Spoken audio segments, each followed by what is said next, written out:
Barbox Brothers by Charles Dickens. Part 1. Guard, what place is this? Mugby Junction, sir. A windy place? Yes, it mostly is, sir. And looks comfortless indeed. Yes, it generally does, sir. Is it a rainy night still? Pause, sir. Open the door. I'll get out.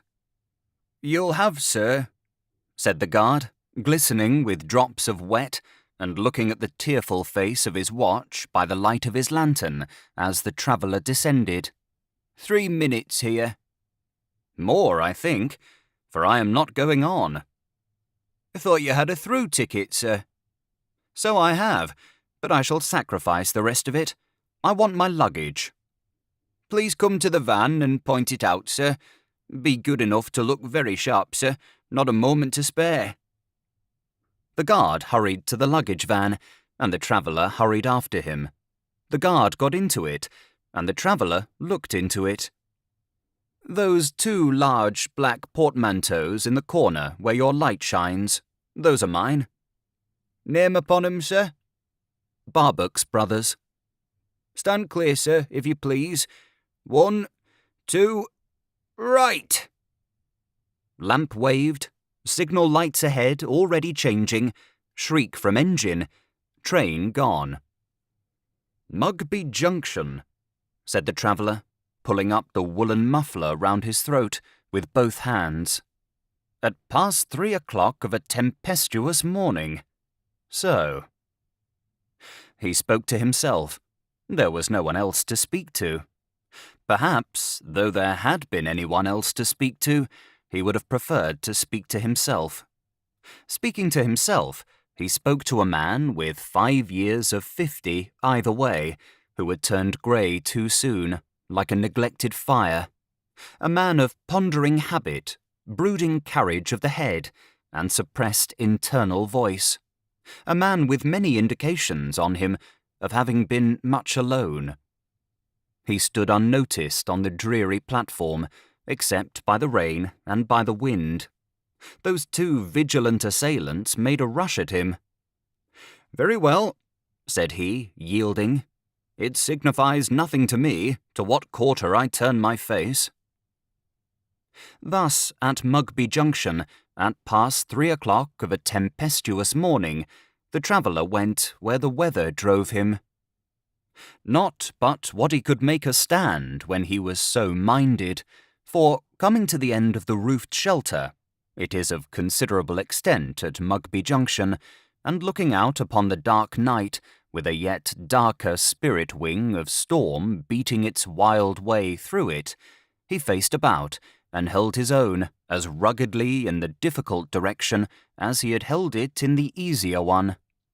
Thus, with a steady step, the traveller went up and down, up and down, up and down, seeking nothing, and finding it. A place replete with shadowy shapes, this Mugby Junction in the black hours of the 4 and 20.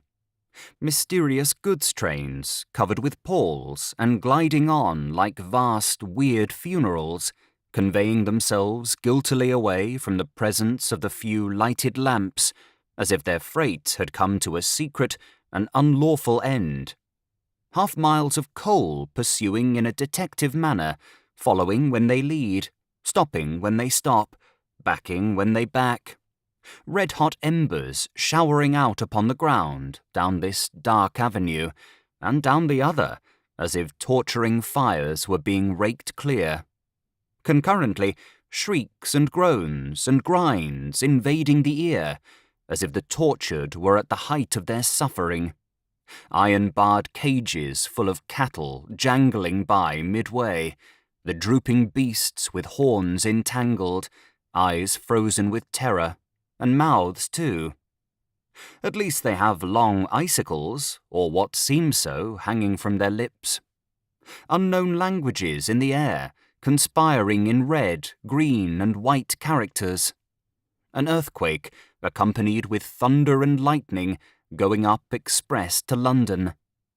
Now, All quiet, all rusty, wind and rain in possession, lamps extinguished, Mugby Junction dead and indistinct, with its robe drawn over its head, like Caesar. Now, too, as the belated traveller plodded up and down, a shadowy train went by him in the gloom, which was no other than the train of a life. From whatsoever intangible deep-cutting or dark tunnel it emerged, here it came, unsummoned and unannounced, stealing upon him and passing away into obscurity. Here mournfully went by a child who had never had a childhood or known a parent, inseparable from a youth with a bitter sense of his namelessness, coupled to a man the enforced business of whose best years had been distasteful and oppressive, linked to an ungrateful friend, dragging after him a woman once beloved. Attendant, with many a clank and wrench, were lumbering cares, dark meditations, huge dim disappointments, monotonous years, a long jarring line of the discords of a solitary and unhappy existence. "Yours, sir." The traveller recalled his eyes from the waste into which they had been staring, and fell back a step or so under the abruptness and perhaps the chance appropriateness of the question. "Oh, my thoughts were not here for the moment. Yes, those 2 portmanteaus are mine. Are you a porter?" "On porter's wages, sir, but I am Lamps." The traveller looked a little confused. "Who did you say you are?" "Lamps, sir," showing an oily cloth in his hand as further explanation. Surely.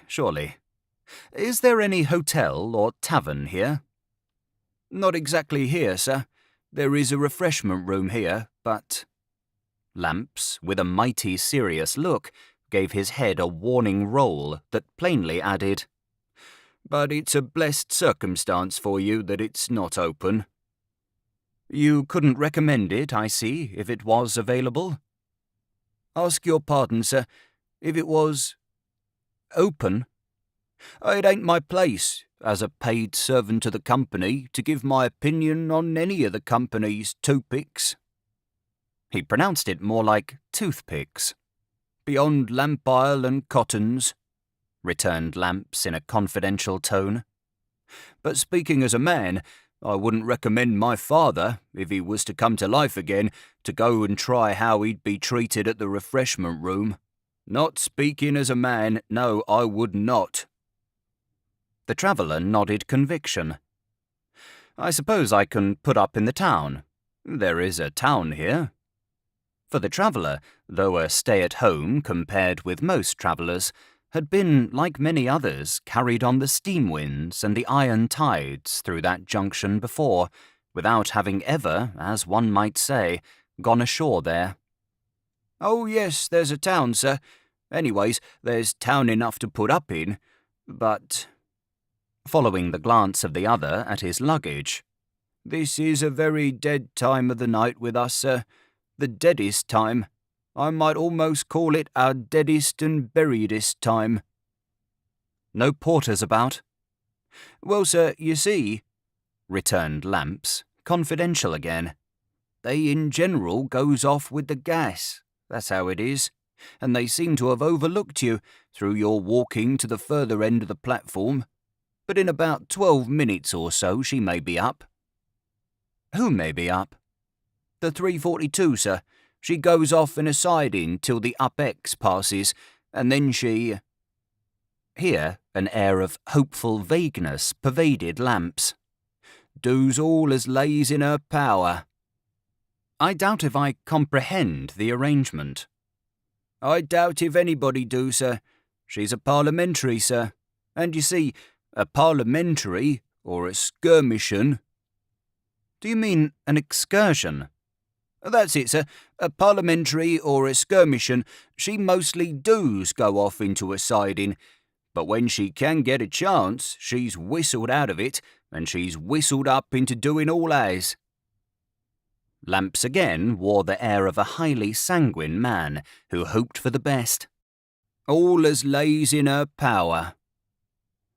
He then explained that porters on duty, being required to be in attendance on the parliamentary matron in question, would doubtless turn up with the gas. In the meantime, if the gentleman would not very much object to the smell of lamp oil, and would accept the warmth of his little room, the gentleman being by this time very cold, instantly closed with the proposal. A greasy little cabin it was, suggestive to the sense of smell of a cabin in a whaler. But there was a bright fire burning in its rusty grate, and on the floor there stood a wooden stand of newly trimmed and lighted lamps ready for carriage service. They made a bright show, and their light and the warmth accounted for the popularity of the room, as borne witness to by many impressions of velveteen trousers on a form by the fire, and many rounded smears and smudges of stooping velveteen shoulders on the adjacent wall. Various untidy shelves accommodated a quantity of lamps and oil cans, and also a fragrant collection of what looked like the pocket handkerchiefs of the whole lamp family. As Barbox brothers, so to call the traveller, on the warranty of his luggage, took his seat upon the form and warmed his now ungloved hands at the fire, he glanced aside at a little deal desk, much blotched with ink, which his elbow touched. Upon it were some scraps of coarse paper and a superannuated steel pen in very reduced and gritty circumstances.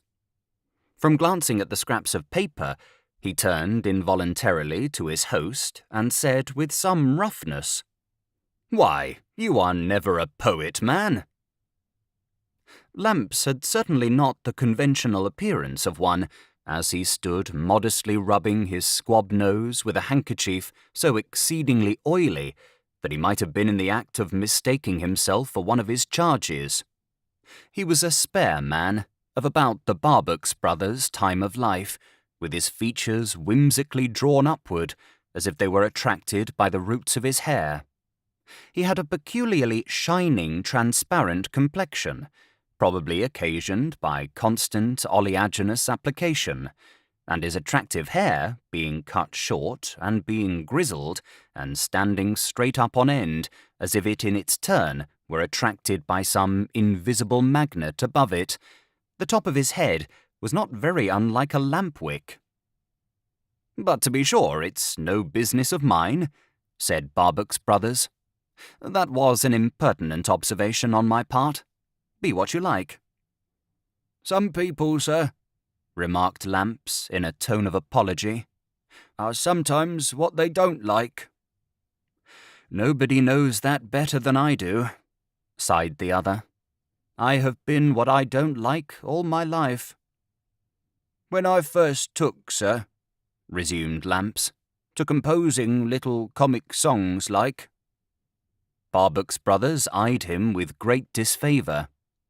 "To composing little comic songs like, and what was more hard, to singing 'em afterwards," said Lamps. "It went against the grain at that time. It did indeed." Something that was not all oil here, shining in Lamp's eye.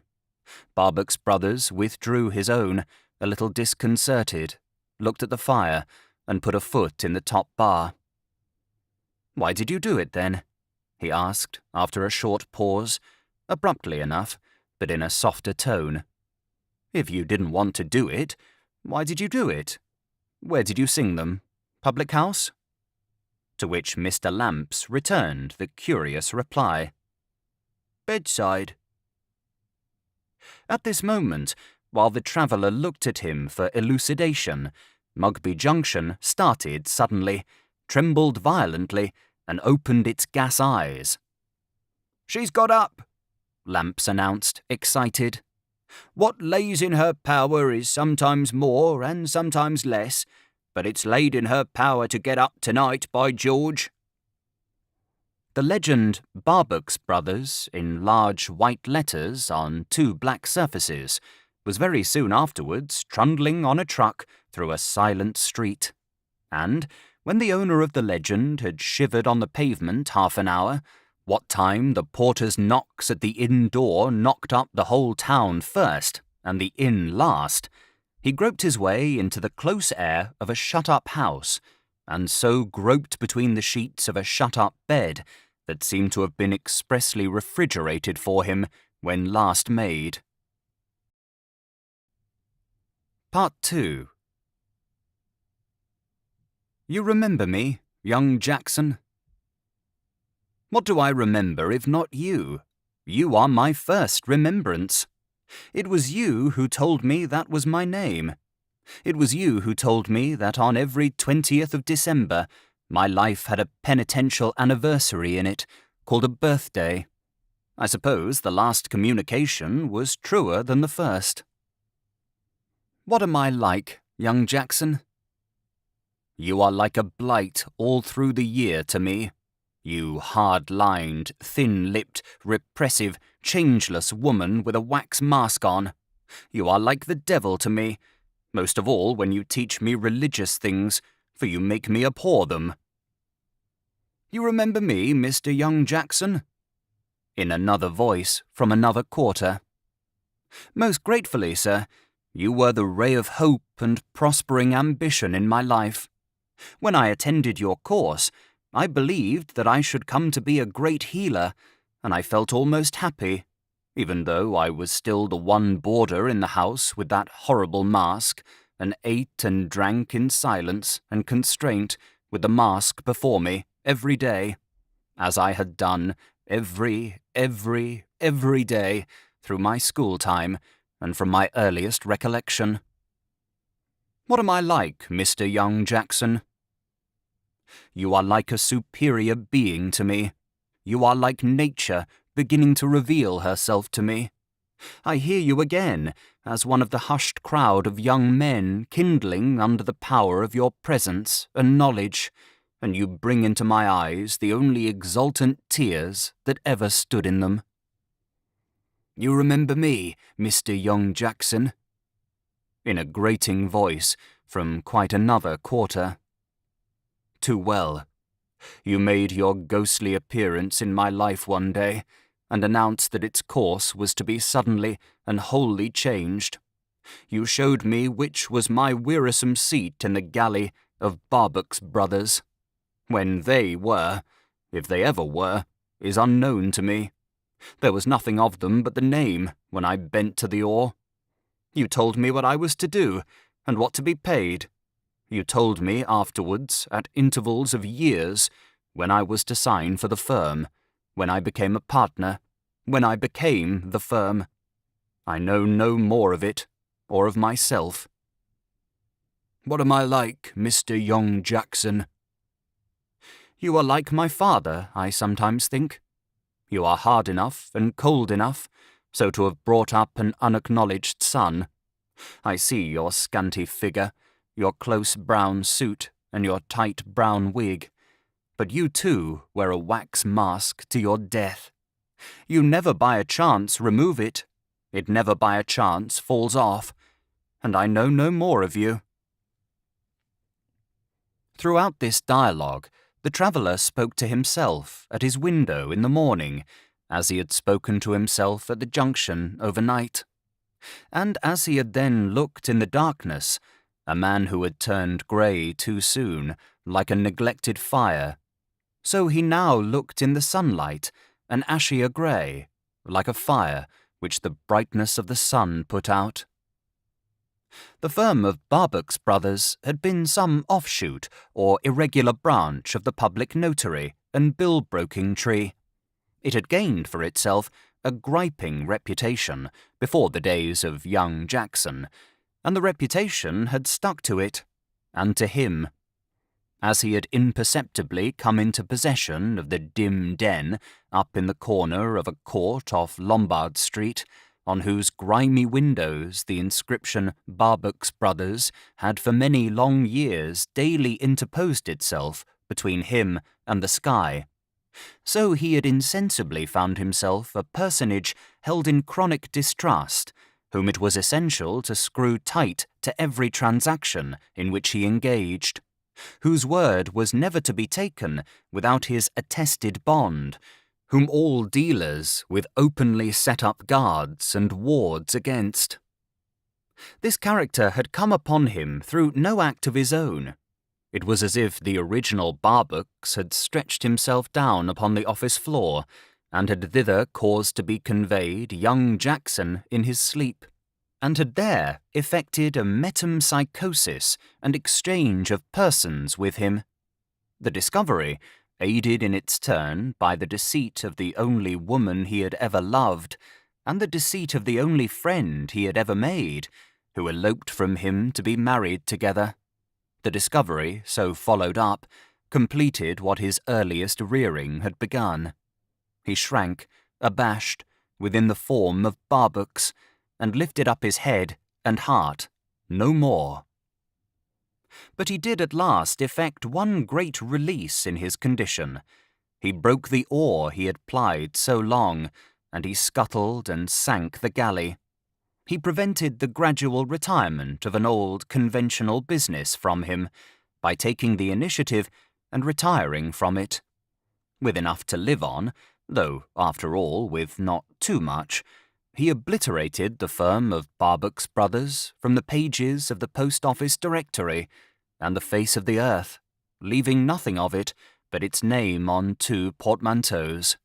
For one must have some name in going about for people to pick up, he explained to Mugby High Street through the inn window. And that name at least was real once. Whereas young Jackson, not to mention its being a sadly satirical misnomer for old Jackson. He took up his hat and walked out, just in time to see, passing along on the opposite side of the way, a velveteen man carrying his day's dinner in a small bundle that might have been larger without suspicion of gluttony, and pelting away towards the junction at a great pace. "There's Lamps," said Barbox brother. "And by the by—" Ridiculous, surely, that a man so serious, so self-contained, and not yet 3 days emancipated from a routine of drudgery, should stand rubbing his chin in the street in a brown study about comic songs. "Bedside," said Barbox Brothers testily. "Sings them at the bedside. Why at the bedside, unless he goes to bed drunk? Does, I shouldn't wonder. But it's no business of mine. Let me see. Mugby Junction. Where shall I go next? As it came into my head last night when I woke from an uneasy sleep in the carriage and found myself here, I can go anywhere from here. Where shall I go? I'll go and look at the junction by daylight. There's no hurry, and I may like the look of one line better than another." But there were so many lines.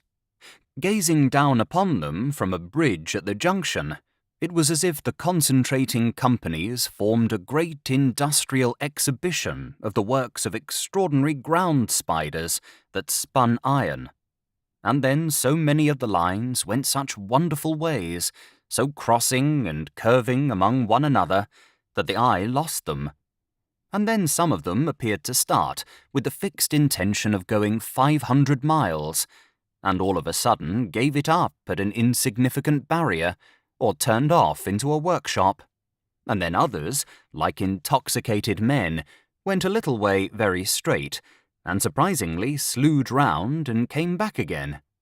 And then others were so chock full of trucks of coal, others were so blocked with trucks of casks, others were so gorged with trucks of ballast, others were so set apart for wheeled objects like immense iron cotton reels, while others were so bright and clear, and others were so delivered over to rust and ashes and idle wheelbarrows out of work, with their legs in the air, looking much like their masters on strike, that there was no beginning, middle, or end to the bewilderment. Barbox Brothers stood puzzled on the bridge, passing his right hand across the lines on his forehead, which multiplied while he looked down, as if the railway lines were getting themselves photographed on that sensitive plate. Then was heard a distant ringing of bells and blowing of whistles. Then puppet-looking heads of men popped out of boxes, in perspective, and popped in again. Then prodigious wooden razors set up on end began shaving the atmosphere. Then several locomotive engines in several directions began to scream and be agitated. Then along one avenue a train came. Then along another 2 trains appeared that didn't come in but stopped without.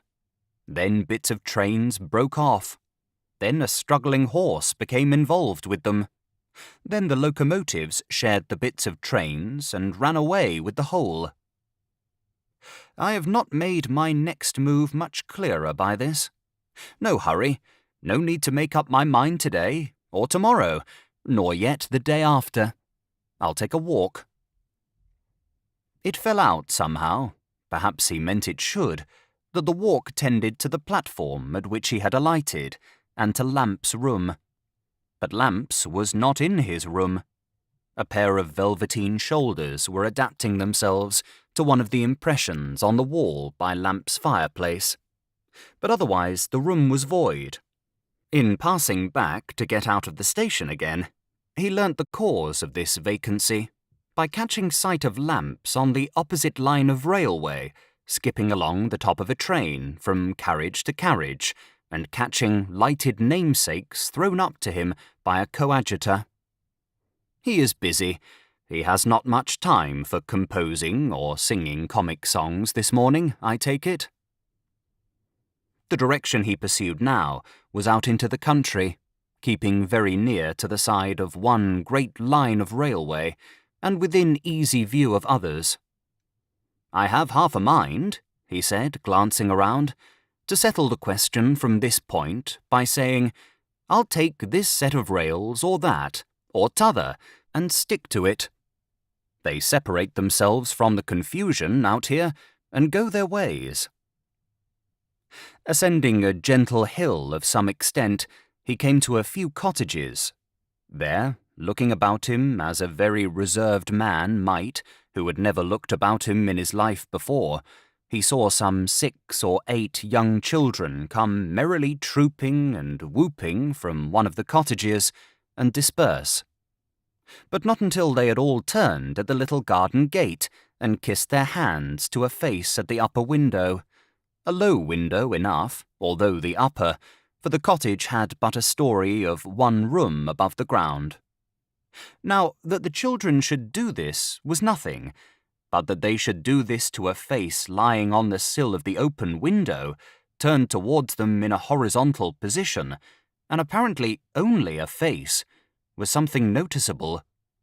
He looked up at the window again, could only see a very fragile, though a very bright face, lying on one cheek on the window-sill. The delicate, smiling face of a girl or woman, framed in long, bright brown hair, round which was tied a light blue band or fillet, passing under the chin. He walked on, turned back, passed the window again, shyly glanced up again. No change. He struck off by a winding branch road at the top of the hill, which he must otherwise have descended, kept the cottages in view, worked his way round at a distance so as to come out once more into the main road and be obliged to pass the cottages again. The face still lay on the window-sill, but not so much inclined towards him, and now there were a pair of delicate hands too. They had the action of performing on some musical instrument, and yet it produced no sound that reached his ears. "Mugby Junction must be the maddest place in England," said Barbox Brothers, pursuing his way down the hill. "The first thing I find here is a railway porter who composes comic songs to sing at his bedside. The second thing I find here is a face and a pair of hands playing a musical instrument that don't play." The day was a fine, bright day, in the early beginning of November. The air was clear and inspiriting, and the landscape was rich in beautiful colours. The prevailing colours in the court off Lombard Street, London City, had been few and sombre.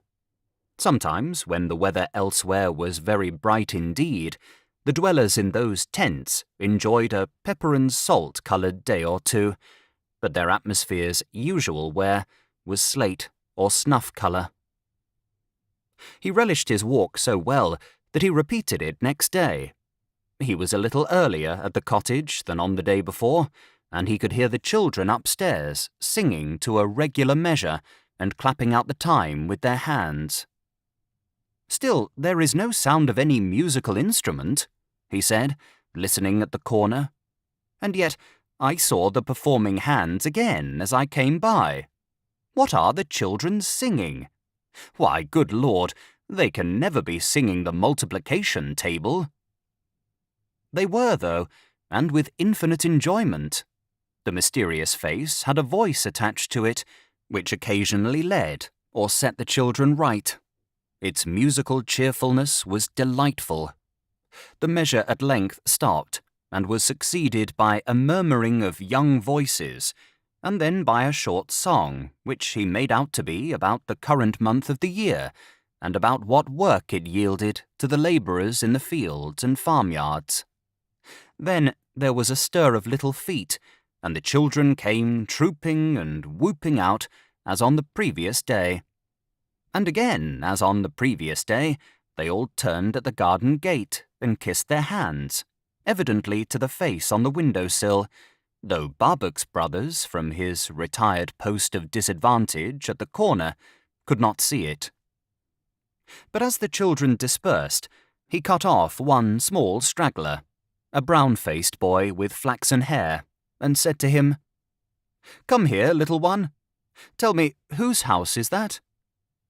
The child, with one swarthy arm held up across his eyes, half in shyness and half ready for defence, said from behind the inside of his elbow, "Phoebe's." "And who," said Barbox brothers, quite as much embarrassed by his part in the dialogue as the child could possibly be by his, "is Phoebe?" To which the child made answer, "Why, Phoebe, of course." The small but sharp observer had eyed his questioner closely and had taken his moral measure. He lowered his guard and rather assumed a tone with him, as having discovered him to be an unaccustomed person in the art of polite conversation. "Phoebe," said the child, "can't be anybody else but Phoebe, can she?" "No, I suppose not." "Well," returned the child, "then why did you ask me?" Deeming it prudent to shift his ground, Barbox brothers took up a new position. "What do you do there? Up there, in that room where the open window is? What do you do there?" "Cool," said the child. "Eh?"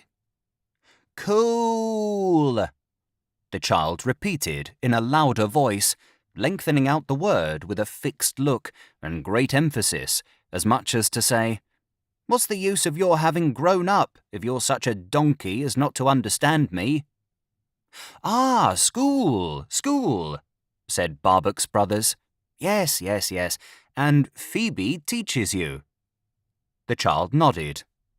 "Good boy." "Turned it out, have you?" said the child.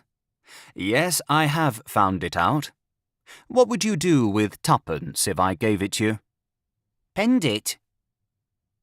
The knock-down promptitude of this reply, leaving him not a leg to stand upon, Barbox brothers produced the twopence with great lameness, and withdrew in a state of humiliation. But seeing the face on the window-sill as he passed the cottage, he acknowledged its presence there with a gesture, which was not a nod, not a bow, not a removal of his hat from his head, but was a diffident compromise between, or struggle with all three. The eyes in the face seemed amused, or cheered, or both, and the lips modestly said, "Good day to you, sir." "I find I must stick for a time to Mugby Junction," said Barbox brothers with much gravity, after once more stopping on his return road to look at the lines where they went their several ways so quietly. I can't make up my mind yet which iron road to take. In fact, I must get a little accustomed to the junction before I can decide. So he announced at the inn that he was going to stay on for the present, and improved his acquaintance with the junction that night, and again next morning, and again next night and morning, going down to the station, mingling with the people there, looking about him down all the avenues of railway, and beginning to take an interest in the incomings and outgoings of the trains. At first, he often put his head into Lamp's little room, but he never found Lamp's there. A pair or two of velveteen shoulders he usually found there, stooping over the fire, sometimes in connection with a clasped knife and a piece of bread and meat. But the answer to his inquiry, "Where's Lamp's?" was either that he was "t'other side the line," or that it was his off time, or in the latter case, his own personal introduction to another Lamp's, who was not his Lamp's. However, he was not so desperately set upon seeing Lamp's now, but he bore the disappointment. Nor did he so wholly devote himself to his severe application to the study of Mugby Junction as to neglect exercise. On the contrary, he took a walk every day, and always the same walk. But the weather turned cold and wet again, and the window was never open. Part 3. At length, after a lapse of some days, there came another streak of fine, bright, hardy autumn weather. It was a Saturday. The window was open, and the children were gone. Not surprising, this, for he had patiently watched and waited at the corner until they were gone. "Good day," he said to the face, absolutely getting his hat clear off his head this time. "Good day to you, sir." "I am glad you have a fine sky again to look at." "Thank you, sir. It is kind of you." "You are an invalid, I fear?" "No, sir. I have very good health." "But are you not always lying down?" "Oh, yes. I am always lying down, because I cannot sit up. But I am not an invalid." The laughing eyes seemed highly to enjoy his great mistake. "Would you mind taking the trouble to come in, sir? There is a beautiful view from this window, and you would see that I am not at all ill, being so good as to care." It was said to help him, as he stood irresolute, but evidently desiring to enter, with his diffident hand on the latch of the garden gate. It did help him, and he went in.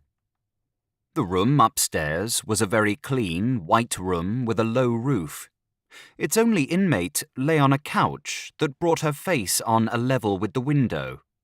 The couch was white too, and her simple dress or wrapper being light blue, like the band around her hair, she had an ethereal look, and a fanciful appearance of lying among clouds.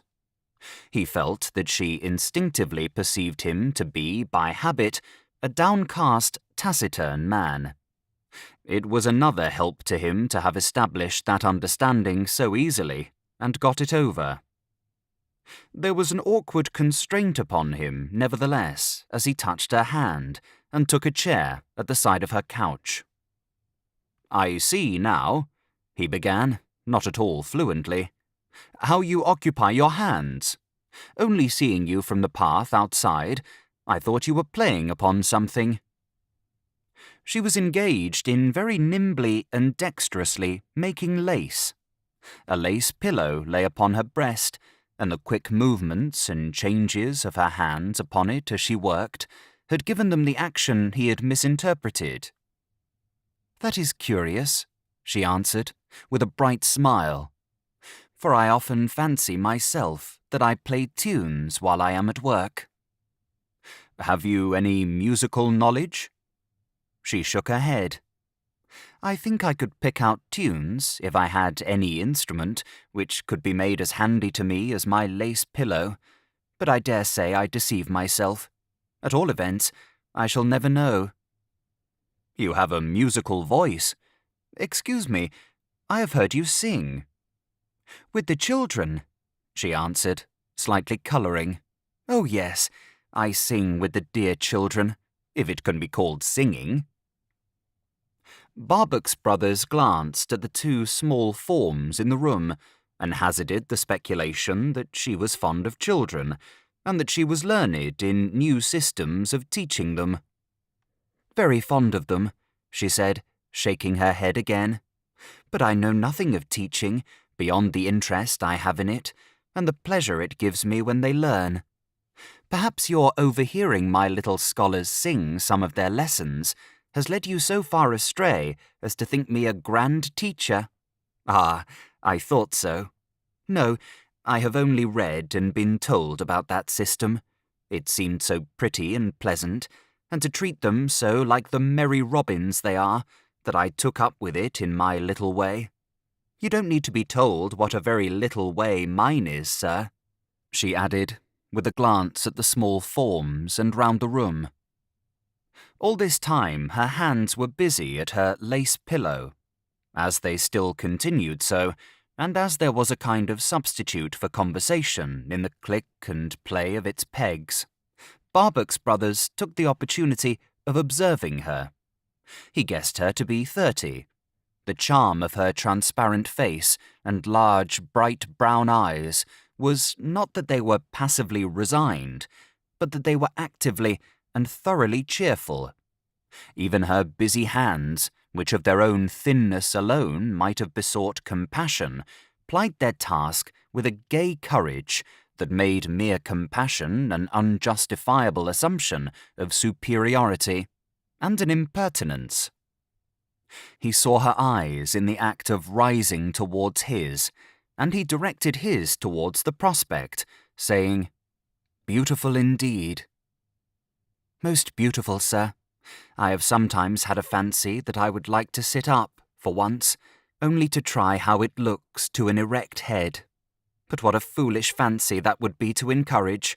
It cannot look more lovely to anyone than it does to me." Her eyes were turned to it as she spoke, with most delighted admiration and enjoyment. There was not a trace in it of any sense of deprivation. And those threads of railway, with their puffs of smoke and steam changing places so fast, make it so lively for me, she went on. I think of the number of people who can go where they wish, on their business or their pleasure. I remember that the puffs make signs to me that they are actually going while I look, and that enlivens the prospect with abundance of company, if I want company. There is the great junction, too. I don't see it under the foot of the hill, but I can very often hear it, and I always know it is there. It seems to join me, in a way, to I don't know how many places and things that I shall never see. With an abashed kind of idea that it might have already joined himself to something he had never seen, he said constrainedly, "Just so." "And so you see, sir," pursued Phoebe, "I am not the invalid you thought me, and I am very well off indeed." "You have a happy disposition," said Barbox brothers, perhaps with a slight excusatory touch for his own disposition. "Ah, but you should know my father," she replied. "His is the happy disposition. Don't mind, sir." For his reserve took the alarm at a step upon the stairs, and he distrusted that he would be set down for a troublesome intruder. "This is my father coming." The door opened, and the father paused there. "Why, Lamps!" exclaimed Barbox brothers, starting from his chair. "How do you do, Lamps?" To which Lamps responded, "The gentleman for nowhere. How do you do, sir?" And they shook hands, to the greatest admiration and surprise of Lamps's daughter. "I have looked you up half a dozen times since that night," said Barbox brothers, "but have never found you."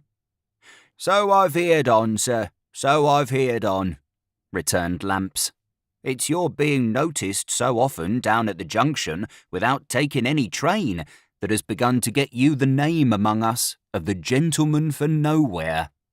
No offence in my having called you by it when took by surprise, I hope, sir." "None at all. It's as good a name for me as any other you could call me by. But may I ask you a question in the corner here?"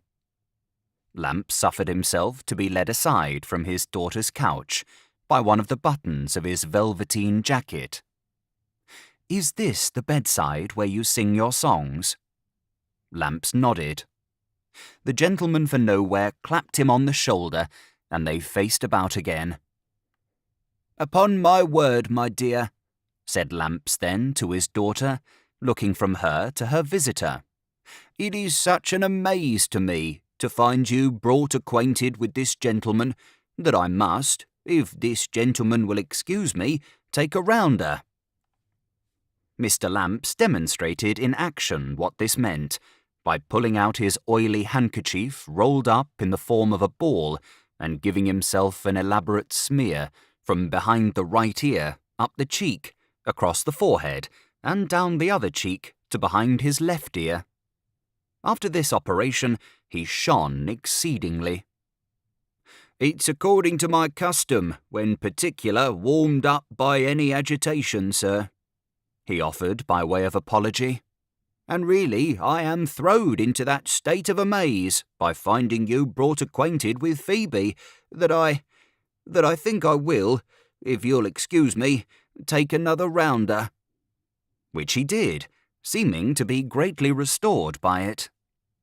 They were now both standing by the side of her couch, and she was working at her lace pillow. "Your daughter tells me," said Barbox Brothers, still in a half-reluctant, shamefaced way, "that she never sits up." "No, sir, nor never has done. You see, her mother, who died when she was 1 year and 2 months old, was subject to very bad fits, and as she had never mentioned to me that she was subject to fits, they couldn't be guarded against. Consequently, she dropped the baby when took, and this happened." "It was very wrong of her," said Barbox Brothers with a knitted brow, "to marry you, making a secret of her infirmity."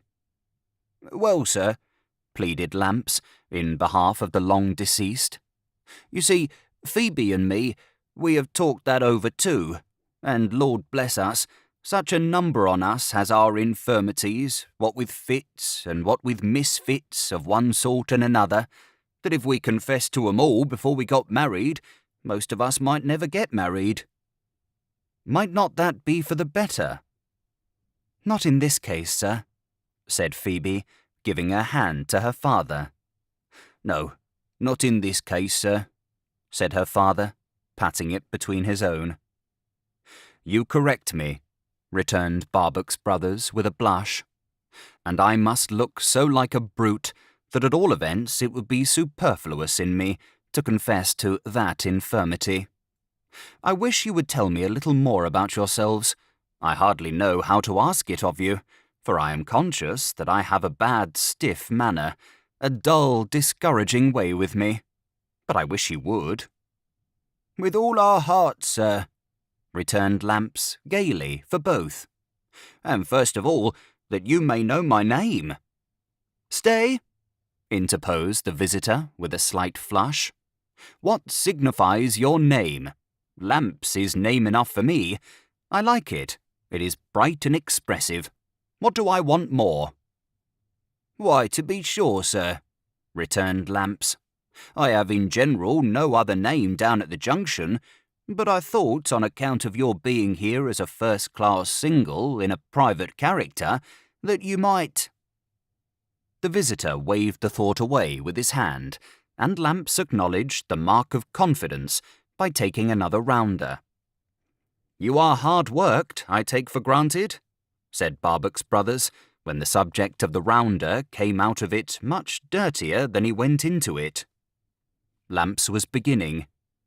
"Not particular so," when his daughter took him up. "Oh, yes, sir, he is very hard-worked.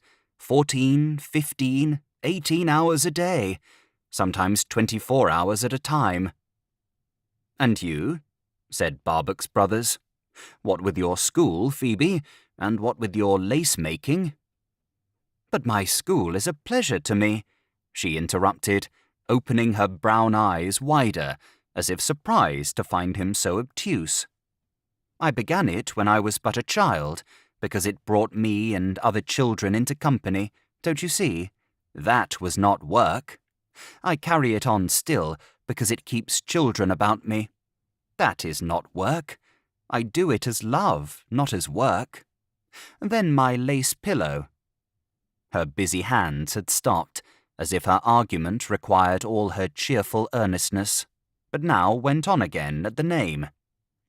It goes with my thoughts when I think, and it goes with my tunes when I hum any, and that's not work. Why, you yourself thought it was music, you know, sir, and so it is to me. Everything is, cried Lamps radiantly. Everything is music to her, sir. My father is, at any rate, said Phoebe, exultingly pointing her thin forefinger at him. There is more music in my father than there is in a brass band. I say, my dear, it's very filly-illy-illy done, you know. But you are flattering your father, he protested, sparkling. No, I am not, sir, I assure you. No, I'm not. If you could hear my father sing, you would know I am not.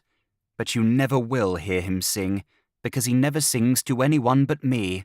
However tired he is, he always sings to me when he comes home. When I lay here long ago, quite a poor little broken doll, he used to sing to me. More than that, he used to make songs, bringing in whatever little jokes we had between us. More than that, he often does so to this day. Oh, I'll tell of you, father, as the gentleman has asked about you. He is a poet, sir. I shouldn't wish the gentleman, my dear, observed Lamps, for the moment turning grave, to carry away that opinion of your father, because it might look as if I was given to asking the stars in a melancholy manner what they was up to, which I wouldn't at once waste the time and take the liberty, my dear. My father, resumed Phoebe, amending her text, is always on the bright side and the good side. You told me just now I had a happy disposition. How can I help it? Well, but my dear, returned Lamps argumentatively, how can I help it? Put it to yourself, sir. Look at her. Always as you see her now, always working, and after all, sir, for but a very few shillings a week, always contented, always lively, always interested in others of all sorts. I said this moment she was always as you see her now. So she is, with a difference that comes to much the same, for when it's my Sunday off and the morning bells have done ringing, I hear the prayers and thanks read in the touchingest way, and I have the hymns sung to me, so soft, sir, that you couldn't hear 'em out of this room, in notes that seem to me, I am sure, to come from heaven and go back to it. It might have been merely through the association of these words with their sacredly quiet time, or it might have been through the larger association of the words with the Redeemer's presence beside the bedridden. But here her dexterous fingers came to a stop on the lace pillow and clasped themselves round his neck as he bent down. There was great natural sensibility in both father and daughter, the visitor could easily see. But each made it, for the other's sake, retiring, not demonstrative, and perfect cheerfulness, intuitive or acquired, was either the first or second nature of both. In a very few moments, Lamps was taking another rounder with his comical features beaming, while Phoebe's laughing eyes, just a glistening speck or so upon their lashes, were again directed by turns to him, and to her work, and to Barbox Brothers. When my father, sir, she said brightly, tells you about my being interested in other people, even though they know nothing about me, which, by the by, I told you myself. You ought to know how that comes about. That's my father's doing." "No, it isn't," he protested. "Don't you believe him, sir? Yes, it is. He tells me of everything he sees down at his work. You would be surprised what a quantity he gets together for me every day. He looks into the carriages and tells me how the ladies are dressed, so that I know all the fashions. He looks into the carriages and tells me what pairs of lovers he sees, and what new married couples on their wedding trip, so that I know all about that. He collects chance newspapers and books, so that I have plenty to read. He tells me about the sick people who are travelling to try to get better, so that I know all about them. In short, as I began by saying, he tells me everything he sees and makes out down at his work, and you can't think what a quantity he does see and make out." "As to collecting newspapers and books, my dear," said Lamps, "it's clear I can have no merit in that, because they're not my perquisites. You see, sir, it's this way. A guard, he'll say to me, 'Hello, here you are, Lamps. I've saved this paper for your daughter. How is she a-going on?' A head porter, he'll say to me, 'Here, catch hold, Lamps. Here's a couple of volumes for your daughter. Is she pretty much where she were?' And that's what makes it double welcome, you see. If she had £1,000 in a box, they wouldn't trouble themselves about her. But being what she is, that is, you understand," Lamps added, somewhat hurriedly, "not having £1,000 in a box, they take thought for her. And as concerning the young pairs, married and unmarried, it's only natural I should bring home what little I can see about them, seeing that there's not a couple of either sort in the neighbourhood that don't come of their own accord to confide in Phoebe." She raised her eyes triumphantly to Barbox brothers, as she said, "Indeed, sir, that is true. If I could have got up and gone to church, I don't know how often I should have been a bridesmaid. But if I could have done that, some girls in love might have been jealous of me, and as it is, no girl is jealous of me, and my pillow would not have been half as ready to put the piece of cake under as I always find it," she added, turning her face on it with a light sigh and a smile at her father. The arrival of a little girl, the biggest of the scholars, now led to an understanding on the part of Barbox brothers that she was the domestic of the cottage and had come to take active measures in it, attended by a pail that might have extinguished her and a broom 3 times her height. He therefore rose to take his leave and took it, saying that if Phoebe had no objection, he would come again. He had muttered that he would come in the course of his walks. The course of his walks must have been highly favourable to his return, for he returned after an interval of a single day. "You thought you would never see me any more, I suppose?" he said to Phoebe, as he touched her hand and sat down by her couch. "Why should I think so?" was her surprised rejoinder. "I took it for granted you would mistrust me." "For granted, sir? Have you been so much mistrusted?" "I think I am justified in answering yes. But I may have mistrusted too on my part. No matter just now. We were speaking of the junction last time. I have passed hours there since the day before yesterday." "Are you now the gentleman for somewhere?" she asked with a smile.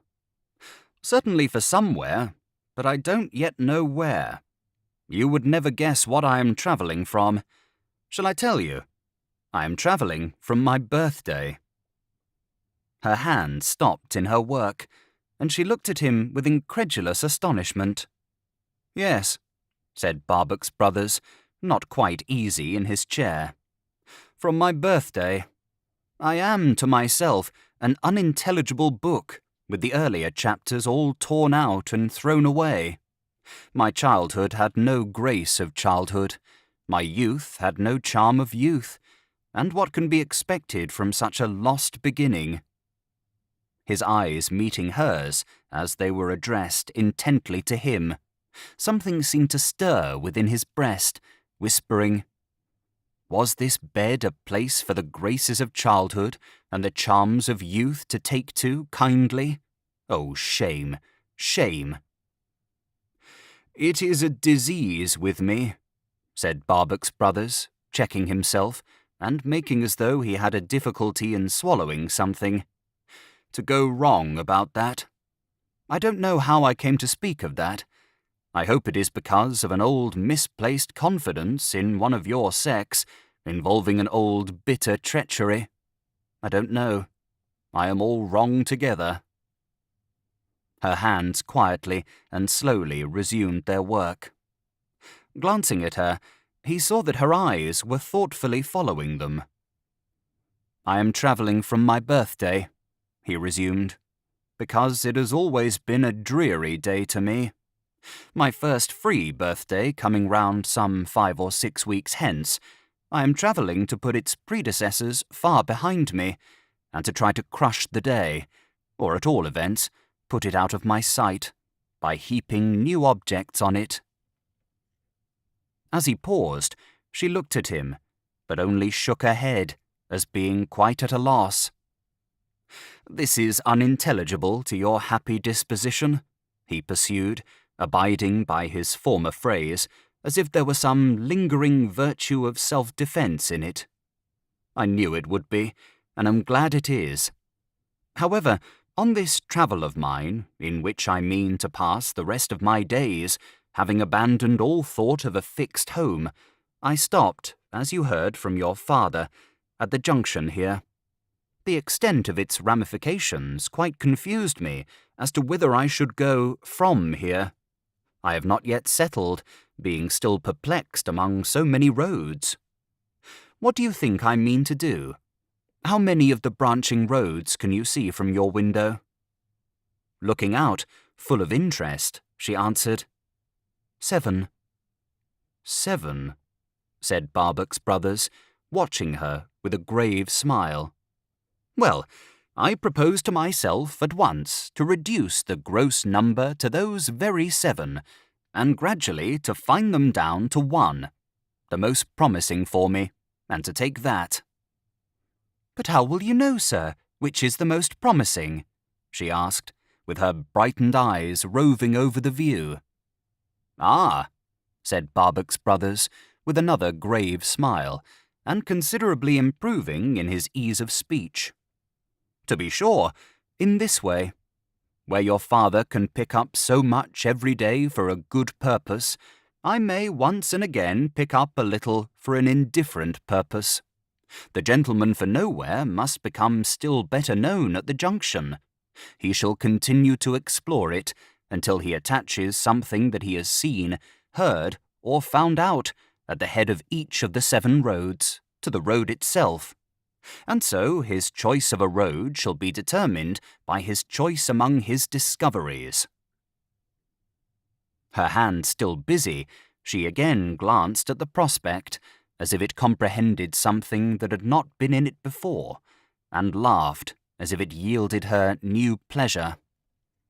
"But I must not forget," said Barbox Brothers, "having got so far, to ask a favour. I want your help in this expedient of mine. I want to bring you what I pick up at the heads of the 7 roads that you lie here looking out at, and to compare notes with you about it. May I? They say 2 heads are better than 1.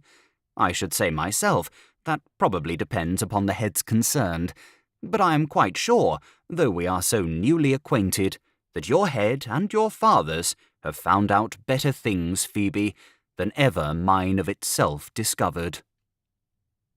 She gave him her sympathetic right hand, in perfect rapture with his proposal, and eagerly and gratefully thanked him. "That's well," said Barbox Brothers.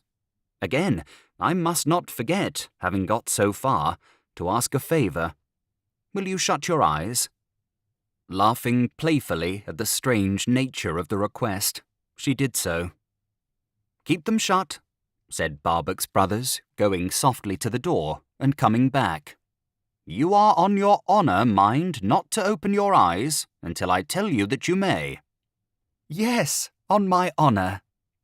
Good. May I take your lace pillow from you for a minute? Still laughing and wondering, she removed her hands from it, and he put it aside. Tell me, did you see the puffs of smoke and steam made by the morning fast train yesterday on road number 7 from here? Behind the elm trees and the spire? That's the road, said Barbox Brothers, directing his eyes towards it. Yes, I watched them melt away. Anything unusual in what they expressed? No, she answered merrily. Not complimentary to me, for I was in that train. I went, don't open your eyes, to fetch you this from the great ingenious town. It is not half so large as your lace pillow, and lies easily and lightly in its place. These little keys are like the keys of a miniature piano, and you supply the air required with your left hand. May you pick out delightful music from it, my dear. For the present, you can open your eyes now. Goodbye. In his embarrassed way, he closed the door upon himself, and only saw, in doing so, that she ecstatically took the present to her bosom and caressed it. The glimpse gladdened his heart, and yet saddened it, for so might she, if her youth had flourished in its natural course, have taken to her breast that day the slumbering music of her own child's voice.